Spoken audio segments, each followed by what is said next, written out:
I give way to the honourable gentleman.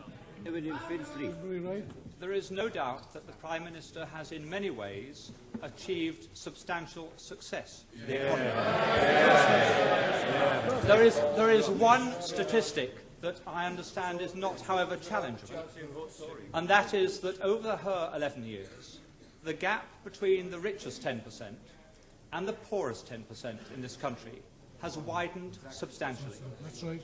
How can she say at the end of her chapter of British politics that she can justify many people in a constituency such as mine being relatively much poorer off, much less well housed, and much less well provided than it was in 1979?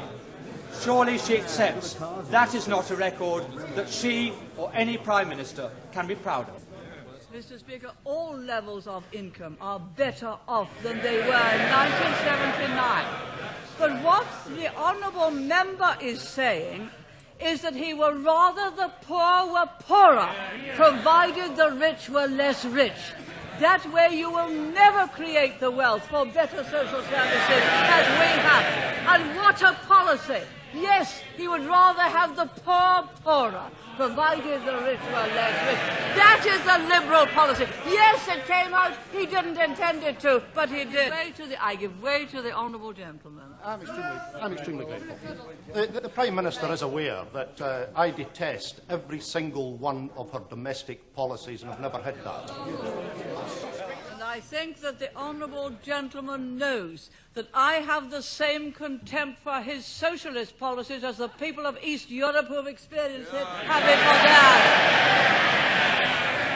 I think I must have hit the right nail on the head when I pointed out that the logic of those policies are they'd rather have the poor poorer. Once they start to talk about the gap, they'd rather the gap were that.